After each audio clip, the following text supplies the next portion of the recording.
ఇప్పుడు మనం ఏ టాపిక్ నడుస్తున్నామంటే క్రీస్తు దేవుని హక్కులు కలిగి ఉన్నారు మరియు దేవుని పనులు చేశారు. అంటే క్రీస్తు తండ్రితో సమానుడు. ఇప్పుడు బయట మనం చూస్తున్నాం కదా, బయట సోషల్ మీడియా ఎలా ఉంటుందంటే యేసు క్రీస్తు వారి దేవుడు కాదు, ఆయన కుమారుడు మాత్రమే, తండ్రితో సమానమైన అధికారం లేదు అని ప్రచారం చేస్తూ ఉంటారు. అయితే మనం ఇప్పటివరకు చూస్తూ ఉన్నాం 10 పాయింట్లు అయిపోయినాయి. ఇది 11వ పాయింట్ అనమాట. క్రీస్తు తండ్రితో సమానమైన గౌరవం పొందుకుంటారు. క్రీస్తు తండ్రితో సమానమైన గౌరవం పొందుకోవడం అన్నమాట. చూద్దాం. యోహాను సువార్త 5వ అధ్యాయం 22 నుంచి 23 వచనాలు. తండ్రి ఎవనికి తీర్పు తీర్చడు కానీ తండ్రిని గణపరచునట్లుగా అందరూ కుమారుని గణపరచవలనని తీర్పు తీర్చుటకు సర్వాధికారము కుమారునికి అప్పగించి ఉన్నాడు. కుమారుని గణపరచని వాడు ఆయనను పంపిన తండ్రిని గణపరచడు. కుమారుని గణపరచిన వాడు ఆయన పంపిన తండ్రిని గణపరచడు. చాలా ఇక్కడ ఏమన్నా అంటే తండ్రి ఎవరికి తీర్పు తీర్చడు గాని తీర్పు తీర్చడంట. తండ్రిని గణపరిచినట్లుగా అందరూ కుమారుని గణపరచవాలని సర్వాధికారము కుమారునికి అప్పగించినాడు. ఏమన్నాడు? తండ్రిని గణపరిచినట్లు అందరూ కుమారుని గణపరచాలంట. తండ్రిని గణపరిచినట్లుగా అందరూ కుమారుని గణపరచాలని సర్వాధికారము కుమారునికి అప్పగించినాడు. ఇంకేమన్నా అంటే కుమారుని గణపరచిన వాడు ఆయన పంపిన తండ్రిని గణపరచడు. కుమారుని గణపరచకపోతే కుమారుని ఇప్పుడు బయట ఏం చెప్తున్నారంటే చాలా మంది క్రీస్తు వారికి తండ్రి దేవునితో సమానమైన అధికారం లేదని, ఈయన దేవుడి కుమారుడు మాత్రమే అని, ఈయన దేవుడు కాదు అని ప్రచారం చేస్తూ ఉంటారు. అయితే ఇక్కడ ఏమన్నా స్పష్టంగా ఇక్కడ యేసుక్రీస్తు వారే మాట్లాడుతున్నారు. తండ్రి ఎవరికినే తీర్పు తీర్చాడంట. తండ్రి ఎవరికినే తీర్పు తీర్చాడు కానీ తండ్రిని కనపరిచినట్లు అందరూ కుమారుని కనపరచవాలని. తండ్రిని ఎలా కనపరిచారు, కుమారుని కూడా అలా కనపరచాలని సర్వాధికారము కుమారునికి అప్పగించి ఉన్నాడు. అంటే తండ్రితో సమానమైన గౌరవం పొందుకుంటున్నాడు. తండ్రిని కనపరిచినట్లు అందరూ కుమారుని కనపరచాలి. అంటే తండ్రికి ఎంత అధికారం ఉందో కుమారుడికి కూడా అంతే అధికారం ఉంది. ఇక్కడ ఇంకేమన్నా అంటే కుమారుని గణపరచిన వాడు ఆయన పంపిన తండ్రిని గణపరచడు. ఎవరైనా కానీ కుమారుని గణపరచకపోతే వాళ్ళు ఏంటంటే తండ్రినే కనపరచట్లేదంట. అంటే ఇక్కడ యేసుక్రీస్తు స్పష్టంగా చెప్తున్నారు ఆయనకి ఎంత అధికారం ఉంది అంటే తండ్రితో సమానమైన గౌరవమైన పొందుకుంటున్నారు. అనేక చూద్దాం. కీర్తన గ్రంథము 96వ అధ్యాయము 13వ వచనం. భూజనులకు తీర్పు తీర్చుటకై యెహోవా వేంచేయుచున్నాడు. న్యాయమును బట్టి లోకమునకు తన విశ్వాస్యతను బట్టి జనములకు ఆయన తీర్పు తీర్చును. న్యాయమును బట్టి లోకములకు తన విశ్వాసను బట్టి జనములకు ఆయన తీర్పు తీర్చును. చాలా ఇక్కడ ఏమన్నా అంటే భూజనులకు తీర్పు తీర్చుటకై యెహోవా వేంచేయుచున్నాడు. ఇక్కడ ఏమన్నాడు? భూజనులకు తీర్పు తీర్చుటకై ఎవరు వస్తున్నారంట? యెహోవా వేంచేయుచున్నాడు. న్యాయమును బట్టి లోకమునకు తన విశ్వాసాన్ని బట్టి తన జనులకు తీర్పు తీర్చును అంటున్నాడు. అంటే భూజనులకు తీర్పు తీర్చడానికి ఎవరు వస్తున్నారని యెహోవా వస్తున్నాడు అంటున్నాడు. మనం యోహాను సువార్త 5వ అధ్యాయంలో చూసేమంటాడు తండ్రి ఎవరికి తీర్పు తీర్చడు అంటున్నాడు. కానీ కీర్తనలు ఏమన్నా అంటే భూజనులకు తీర్పు తీర్చడానికి యెహోవా వేంచేయుచున్నాడు. అంటే తీర్పు తీర్చడానికి ఎవరు వస్తారంటే అక్కడ కుమారుడే క్రీస్తు వారే వస్తారు. అంటే కీర్తనలో ఏమన్నాడు? భూజనులకు తీర్పు తీర్చడానికి యెహోవా వేంచేయుచున్నాడు. అంటే ఇక్కడ పాత నిబంధనలో కుమారుడి పేరు కూడా యెహోవా. అందుకే ఇక్కడ క్రీస్తు స్పష్టంగా చెప్తున్నారు తండ్రి ఎవరికి తీర్పు తీర్చడు. తండ్రిని కనపరిచినట్లు అందరూ కుమారుని కనపరచాలని సర్వాధికారం కుమారునికి అప్పగించి ఉన్నాడు. అంటే కుమారుని కనపరిచిన వాడు ఆయన పంపిన తండ్రిని గణపరచడు. అదే కీర్తన 96లో ఏమంటున్నాడంటే భూజనులకు తీర్పు తీర్చడానికి యెహోవా వేంచేయుచున్నాడు. అంటే పాత నిబంధనలో ఇక్కడ యెహోవాగా ఎవరు పిలువబడ్డారంటే క్రీస్తు వారే. పాత నిబంధనలో క్రీస్తు వారిని యెహోవా పేరుతో పిలువబడ్డారనమాట. ఇక్కడ వాక్యం స్పష్టంగా తెలుస్తుంది. అలాగే మనం చూద్దాం. యోహాను సువార్త 15వ అధ్యాయము 5వ వచనం. తండ్రి లోకము పుట్టక మునుపు నీ యొద్ద నాకు ఏ మహిమ ఉండెను ఆ మహిమతో నన్ను ఇప్పుడు నీ యొద్ద మహిమపరచుము. చాచలు ఇక్కడ ఏమన్నాడు? ఇక్కడ క్రీస్తు వారే మాట్లాడుతున్నారు. ఆయన ఏమని మాట్లాడుతున్నారంటే తండ్రి లోకం పుట్టక మునుపు నీ యొద్ద నాకు ఏ మహిమ ఉండేనో. ఇప్పుడు ఏమంటారు, ఇప్పుడు చాలా మంది క్రీస్తుని దేవుడిగా నమ్మని వాళ్ళు ఏమంటారంటే ఈయనకి మహిమ లేదు, ఈయనకి అధికారం లేదు, తండ్రి తన మహిమని ఇచ్చేడు అంటారు. కానీ ఇక్కడ క్రీస్తు ఏమంటారంటే తండ్రి లోకం పుట్టక మునుపు నీ యొద్ద నాకు ఏ మహిమ ఉండేను అంటే లోకం పుట్టక మునిపే ఈయనకి మహిమ ఉంది, ఈయనకి అధికారం ఉంది. ఇక్కడ ఎవరు చెప్తున్నారు అన్నమాట అంటే క్రీస్తు వారి స్పష్టంగా చెప్తున్నారు. ఏమన్నా అంటే ఆయన తండ్రి లోకం పుట్టక మునుపు నీ యొద్ద నాకు ఏ మహిమ ఉండేనో ఆ మహిమతో నన్ను ఇప్పుడు మహిమపరచుము అంటున్నాడు. అంటే క్రీస్తు వారికి కూడా మహిమ ఉంది. అంటే లోకం పుట్టక మునిపే భూమి మీద రాకముందు ఆయన తండ్రి దగ్గర ఉన్నప్పుడు ఆయనకు మహిమ ఉందంట. ఆ మహిమతో నన్ను ఇప్పుడు మహిమపరచుము అంటున్నారు. అంటే ఇక శిలువ దగ్గరికి చనిపోయే రోజు దగ్గరకు వచ్చినాయి అనమాట. అప్పుడు ఆయన ఏమంటారంటే లోకం పుట్టక మునుపు నీ యొక్క నాకు ఏ మహిమ ఉందో ఆ మహిమతో నన్ను ఇప్పుడు మరలా మహిమపరచుము అంటున్నాడు. చూద్దాం, అదే యోహాను సువార్త 8వ అధ్యాయం 54వ వచనం. అందుకు యేసు నన్ను నేనే మహిమపరచుకునే ఎడల నా మహిమ వట్టిది మా దేవుడని మీరెవరి గురించి చెప్పుదురో నా తండ్రియే నన్ను మహిమపరచుచున్నాడు. చాలు ఇక్కడ యేసువాడు ఏమంటారంటే నన్ను నేను మహిమపరచుకున్నాను ఎలా ఆ మహిమ కొట్టిది అంటున్నాడు. అంటే క్రీస్తు స్పష్టంగా చెప్తున్నారు, నన్ను నేను మహిమపరచుకోవడం కాదు, నన్ను ఎవరు మహిమపరుస్తున్నారంటే మీరు మీ దేవుడిని ఎవరిని చెప్తున్నారు ఆ నా తండ్రియే మీ దేవుడే నన్ను మహిమపరుస్తున్నాడు. ఇక క్రీస్తు స్పష్టంగా చెప్తున్నారు, మీరు దేవుడిని ఎవరు అనుకుంటున్నారో మీ తండ్రిని ఎవరు అనుకుంటున్నారో ఆ నా తండ్రియే నన్ను మహిమపరుస్తున్నాడు. అంటే తండ్రి దేవుడే క్రీస్తు వారిని మహిమపరుస్తున్నాడు అంట. అదే మన యోహాను సువార్త 17వ అధ్యాయం 5వ వచనం ఏమంటాడు, తండ్రి లోకం పుట్టక మునుపు నీ యొద్ద నాకు ఏ మహిమ ఉండేనో ఆ మహిమతో నన్ను ఇప్పుడు మహిమపరచుము అంటున్నాడు. ఇక్కడ యోహాను సువార్త 8వ అధ్యాయం ఏమంటాడంటే మీ దేవుడిని మీరు ఎవరిని గురించి చెప్పుకుంటున్నారో మీ తండ్రిని ఎవరి గురించి మీరు చెప్పుకుంటున్నారో మీ దేవుడే మీ తండ్రి ఆ నా తండ్రియే నన్ను మహిమపరుస్తున్నాడు. అంటే దేవుడే స్వయంగా క్రీస్తు వారిని మహిమపరుస్తున్నారు. అంటే ఇక్కడ కూడా మనకు స్పష్టంగా తెలుస్తుంది, తండ్రే కుమారుడిని మహిమపరుస్తున్నాడు అంటే కుమారుడికి ఎంత మహిమ ఉంది, ఎంత అధికారం ఉంది అన్నది మనకి ఇక్కడ వాక్యం స్పష్టంగా తెలుస్తుంది అనమాట. అలాగే మనం చూస్తే ఫిలిప్పీయులకు రాసిన పత్రిక 2వ అధ్యాయం 9 నుంచి 11 వచనాలు.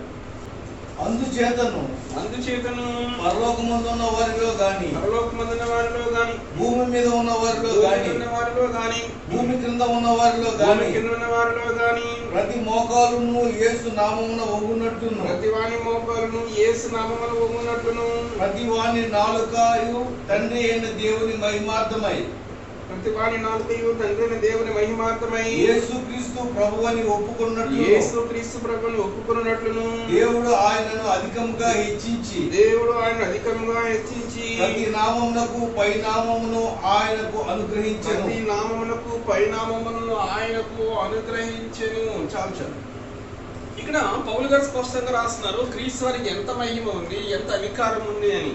ఆయన ఏమంటే అంటే అందుచేతను పరలోకమున్న వారిలో కానీ భూమి మీద ఉన్న వారిలో కానీ భూమి కింద ఉన్న వారిలో కానీ ప్రతి వాని మోకాలు యేసు నామమున వంగునట్లును. పరలోకమున్న వారిలో, పరలోకంలో ఎవరు ఉంటారు? దేవదూతలు. అలాగే భూమి మీద ఎవరు ఉన్నారు? మనుషులు ఉన్నాము. అలాగే ఇంకేమంటే భూమి కింద పాతాళం ఉంది. పాతాళంలో ఎవరు ఉన్నారంటే దెయ్యాలు ఉన్నాయి.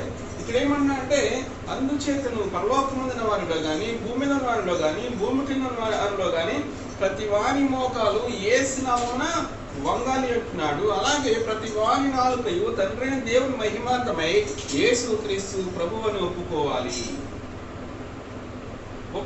దేవుడు ఆయన అధికంగా హెచ్చించి ప్రతి నామమునకు పైనామం మీద ఆయనకు అధికారం అనుగ్రహించాడు అంట. అంటే పరలోకమున్న దేవతలు కానీ భూమి మీద ఉన్న మనుషులు కానీ భూమి కింద ఉన్న పాతాళంలో ఉన్న దెయ్యాలు కానీ అన్నీ కూడా యేసు నామమున వంగాలి. అంటే ఈయనకి ఎంత అధికారం ఉందో ఇక్కడ వాక్యం స్పష్టంగా తెలియజేస్తుంది. అంటే పరలోకమున దేవతలు కానీ భూమి మీద ఉన్న మనుషులు కానీ భూమికి పాతాళంలో ఉన్న దెయ్యాలన్నీ కూడా ఎవరికి లోబడతాయి, ఎవరికి వంగుతాయి అంటే దేవునికి మాత్రమే లోబడతాయి, దేవునికి మాత్రమే అవి నమస్కారం చేస్తాయి. అయితే ఇక్కడ అందరూ కూడా ప్రతి వాని మోకాలు యేసు నామమున వంగాలి అంటున్నాడు.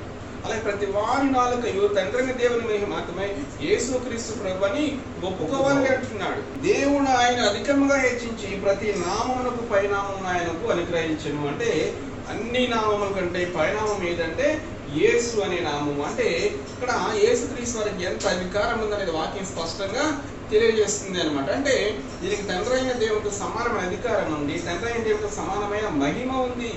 యేసుక్రీస్తు వారు తండ్రి అయిన దేవుడితో సమానమైన గౌరవమైన పొందుకుంటున్నారనమాట. మనం అదే చూస్తే యెషయా గ్రంథము 45వ అధ్యాయం 22 నుంచి 23 వచనాలు. భూదిగంతముల నివాసులారా, భూదిగంతముల నివాసులారా, నా వైపు చూచి రక్షణ పొందుడి, నా వైపు చూచి రక్షణ పొందుడి. దేవుడను నేనే, దేవుడను నేనే, మరి ఏ దేవుడును లేడు, మరి ఏ దేవుడును లేడు. నా ఎదుట ప్రతి మోకాలు వంగుననియు, నా ఎదుట ప్రతి మోకాలు వంగుననియు, ప్రతి నాలుకయు నా తోడని ప్రమాణము చేయుననియు, ప్రతి నాలుకయు నా తోడని ప్రమాణం చేయననియు, నేను నా పేరట ప్రమాణం చేసి ఉన్నాను, నేను నా పేరున ప్రమాణం చేసి ఉన్నాను. నీతి గల నా నోటి మాట బయలుదేరి ఉన్నది, నీతి గల నా నోటి మాట బయలుదేరి ఉన్నది, అది వ్యర్థము కానే, అది వ్యర్థము కానేరదు. చాంచలి ఏమన్నారు? భూదిగంత నివాసులారా, నా వైపు చూచి రక్షణ పొందడి. ఇక్కడ దేవుడు మాట్లాడుతున్నాడు. ఏమని మాట్లాడుతున్నాడు? భూదిగంత నివాసులారా, భూమి మీద ప్రజలందరూ నా వైపు చూచి రక్షణ పొందండి. భూదిగంత నివాసులందరూ నా వైపు చూచి రక్షణ పొందండి అంటున్నాడు. ఇంకా ఏమంటున్నాడంటే, నా ఎదుట ప్రతి మోకాలు వంగుననియు. ఏమన్నాడు? నా ఎదుట ప్రతి మోకాలు వంగుననియు, ప్రతి నాలుకయు నా తోడని ప్రమాణం చేయుననియు. ఏమన్నాడు? నేను నా పేరును ప్రమాణం చేసినాను, నీతి గల నా నోట మాట బయలుదేరినది వ్యర్థం కానేరదు అంటున్నాడు. ఇక్కడ ఏమన్నా అంటే, నా ఎదుట ప్రతి మోకాలు వంగుతుంది అంటున్నాడు. ఇక్కడ ఎవరు మాట్లాడుతున్నారు? దేవుడే మాట్లాడుతున్నాడు. నా ఎదుట ప్రతి మోకాలు వంగుతుంది అంటున్నాడు. అదే మన ఫిలిప్పీయులకు రాసిన పత్రికలో ఏమన్నాడు? పరలోకం ఉన్న వారిలో కానీ, భూమి మీద ఉన్న వారిలో కానీ, భూమి కింద ఉన్న వారిలో కానీ ప్రతి వాని మోకాలు యేసు నామమున వంగాలి అంటున్నాడు. ప్రతి వాని మోకాలు యేసు నామమున వంగాలి అంటున్నాడు. అదే యెషయా గ్రంథంలో మనం చూస్తే అక్కడ ఏమన్నా అంటే, నా ఎదుట ప్రతి మోకాలు వంగుతుంది అంటున్నాడు. అంటే ఇక్కడ కూడా స్పష్టంగా తెలుస్తుంది దేవునికి ఎంత అధికారం ఉందో, దేవునికి ఎంత గౌరవం ఉందో, కుమారుడికి కూడా అంతే గౌరవం ఉంది. ఇప్పటి మనం స్పష్టంగా చెప్పవచ్చు, యేసుక్రీస్తు వారి దేవుడు అని 100కి 100% చెప్పవచ్చు. ఆయన తండ్రి అయిన దేవునితో సమానమైన మహిమ ఉంది, తండ్రి అయిన దేవునితో సమానమైన గౌరవం ఉంది ఆయనకి. అనేక చూస్తే ప్రకటన గ్రంథము 5వ అధ్యాయం 13 నుంచి 14 వచనాలు. అంతటా పరలోకమందును, అంతటా పరలోకమందును, భూలోకమందును, భూలోకమందును, భూమి క్రిందను, సముద్రములో ఉన్న ప్రతి సృష్టము అనగా వాటిలోనున్న సర్వమును సింహాసనాసీనుడైన వానికిని, గొర్రె పిల్లకును స్తోత్రమును ఘనతయు మహిమయు ప్రభావమును యుగ యుగములు కలుగును కాకని చెప్పుట వింటిని. ఆ నాలుగు జీవులు ఆమేనని చెప్పగా ఆ పెద్దలు సాగిలపడి నమస్కారం చేసి చాలు. ఇక్కడ ఏమన్నా అంటే, అతను పరలోకమందును, భూలోకమందును, భూమి కిందను, సముద్రంలో ఉన్న ప్రతి సృష్టము. ఇక్కడ చూస్తే పరలోకమందును, భూలోకమందును, భూమి కిందను, సముద్రంలో ఉన్న ప్రతి సృష్టం. అంటే పరలోకంలో ఉన్న వాళ్ళు అంటే పరలోకంలో ఉన్న దేవదూతలు కానీ, భూమి మీద ఉన్న మనుషులు కానీ, భూమి కింద ఉన్న పాతాళంలో దయ్యాలు కానీ, అలాగే ఇంకేమన్నా అంటే సముద్రంలో ఉన్న ప్రతి సృష్టం. అంటే సృష్టం అంటే సృష్టింపబడింది. అంటే పరలోకంలో కానీ, భూమి మీద కానీ, భూమి కింద కానీ, సముద్రంలో ఉన్న ప్రతి సృష్టం అంటే సృష్టింపబడిన ప్రతిదీ కూడా ఇక్కడ ఏమంటున్నారంటే, వాళ్ళు సింహాసనుడైన మా దేవునికి, గొర్రె పిల్లకు, మా రక్షణకై స్తోత్రమని వాళ్ళు ఏమన్నారు? సింహాసనుడైన మా దేవునికి, గొర్రె పిల్లకు అంటే సింహాసనుడైన వానికి అంటే తండ్రి దేవునికి, గొర్రె పిల్ల కంటే ప్రభువైన యేసుకు వాళ్ళు ఏమన్నారంటే స్తోత్రము, ఘనత, మహిమ, ప్రభావము యుగ యుగములు కలగాలి అంటున్నారు. వాళ్ళు ఏమన్నారు? ఎవరికి ఈయన స్తోత్రము, ఘనత, మహిమ, ప్రభావం యుగ యుగములు కలగాలి అంటున్నారంటే తండ్రి అయిన దేవునికి, అలాగే ప్రభువైన యేసుకి. అంటే ఇక్కడ కూడా మనకి స్పష్టంగా తెలుస్తుంది ఇది ఎప్పుడు జరుగుతుందంటే భవిష్యత్తులో జరుగుతుంది అనమాట. అంటే ఇక్కడ స్పష్టంగా తెలుస్తుంది ఏంటంటే పరలోకమందు కానీ భూమి మీద కానీ భూమి కింద కానీ సముద్రంలో ప్రతి సృష్టిని కూడా ఎవరికి ఇక్కడ ఆరాధన చేస్తున్నారంటే, ఎవరిని గౌరవిస్తున్నారంటే సింహాసనమైన దేవునికి, అలాగే గొర్రె పిల్లకు. వాళ్ళు ఏమంటున్నారంటే మా రక్షణకై, అంటే భూమి మీద ఉన్న ప్రజలందరి రక్షణకి ఎవరు కారకుడు అంటే తండ్రి అయిన దేవుడు ఎంత కారకుడు, కుమారుడు కూడా అంతే కారకుడు అంట. అందుకే వాళ్ళు ఏమంటారంటే సింహాసనమైన వానికిని గొర్రె పిల్లకు మా రక్షణకై స్తోత్రము, ఘనత, మహిమ, ప్రభావము యుగయుగంలో కలగాలి అంటున్నారు. అంటే ఇలా యుగయుగంలో మహిమ, ఘనత, ప్రభావం ఎవరు పొందుకోగలరు అంటే ఒక దేవుడు మాత్రమే పొందుకోగలరు. అంటే దీన్ని బట్టి మనం స్పష్టంగా చెప్పవచ్చు, తండ్రి అయిన దేవునికి ఎంత గౌరవం ఉందో కుమారుడు కూడా అంతే గౌరవం ఉంది. తండ్రి అయిన దేవునికి ఎంత మహిమ ఉందో కుమారుడు కూడా అంతే మహిమ ఉందని ఇక్కడ వాక్యం స్పష్టంగా తెలియజేస్తుంది అన్నమాట. మనకి చూస్తే ప్రకటన గ్రంథము 7వ అధ్యాయం 9 నుంచి 10 వచనాలు. అటు తరువాత నేను చూడగా ఇదిగో ప్రతి జనములో నుండి ప్రతి వంశములో నుండి ప్రజలలో నుండి ఆయా భాషలు మాట్లాడే వారిలో నుండి వచ్చి ఎవడును లెక్కింపజాలని ఒక గొప్ప సమూహము కనబడెను. వారు తెల్లని వస్త్రములు ధరించుకున్న వారై ఖర్జూరపు మట్టలు చేత పట్టుకొని సింహాసనం ఎదుటను గొర్రెపిల్ల ఎదుటను నిలువబడి సింహాసనాసీనుడైన మా దేవునికి గొర్రెపిల్లకును మా రక్షణకై స్తోత్రమని మహాశబ్దంతో ఎలుగెత్తి చెప్పిరి. చాలు ఇక్కడ ఏమన్నా అంటే అటు తర్వాత నేను చూడగా ప్రతి జనంలోంచి ప్రతి వంశంలోంచి ఆయా భాషను మాట్లాడే వారిలో నుండి ఎవడను లెక్కింపజాలని గొప్ప సమూహం కనపడింది అంటాడు. ఇది కూడా ఇప్పుడు జరుగుతుంది, ఈ భవిష్యత్తులో జరుగుతుంది అనమాట. ఇప్పుడు యోహాను గారు చూస్తున్న అక్కడ ఏమన్నా అంటే అటు తర్వాత నేను చూడగా, యోహాను గారు చూస్తే ప్రతి జనంలోంచి ప్రతి వంశంలోంచి ఆయా భాషలు మాట్లాడే వారి నుంచి ఎవడను లెక్కింపజాలని గొప్ప సమూహం కనపడింది అంట. వాళ్ళు ఏమంటున్నారంటే వాళ్ళ చేతులు ఏమన్నాయంటే ఖర్జూరపు మట్టలు చేతి పట్టుకుని ఉన్నారంట. వాళ్ళు తెల్లని వస్త్రం ధరించుకున్నారు. వాళ్ళు